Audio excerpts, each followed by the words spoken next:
33வது ஆண்டாக வெற்றி விநாயகர் ஊர்வலம் நடத்தப்பட இருக்கின்றது. அந்த வெற்றி விநாயகர் ஊர்வலத்தை எவ்வாறு பிரம்மாண்டமான முறையில் பல்லாயிரக்கணக்கான மக்கள் கலந்து கொள்ளக்கூடிய ஒரு விழாவாக நடத்துவது என்பது குறித்த ஆலோசனை கூட்டம் இன்றைக்கு நடைபெற்றது.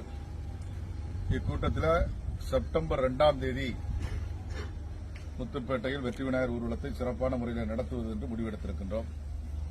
இத்தனை ஆண்டுகளை விட இந்த ஆண்டு மிகச் சிறப்பான முறையில் இந்த விநாயகர் ஊர்வலத்தை ஒருங்கிணைத்து இத்தனை ஆண்டுகளை விட அதிகமான பொதுமக்களை பெண்களை வரவழைத்து இந்த விழாவை நடத்துவது என்று முடிவெடுத்திருக்கின்றோம்.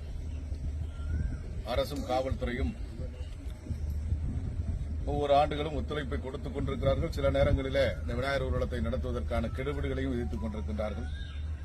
இந்த ஆண்டு காவல்துறை அமைதியான முறையில் இந்த விநாயகர் ஊர்வலம் நடப்பதற்கு எல்லா விதமான ஒத்துழைப்பையும் கொடுப்பார்கள் என்ற நம்பிக்கை எங்களுக்கு இருக்கின்றது.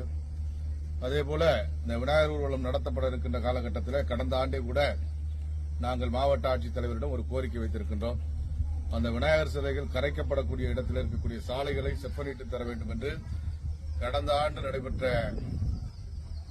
பீஸ் மீட்டிங்கில் சமாதான கூட்டத்தில் கடந்த ஆண்டே நாங்கள் தெரிவித்திருக்கின்றோம். ஆனால் இன்னும் அதை சரிவர செப்பனிடுவதற்கான பணிகளை செய்யவில்லை.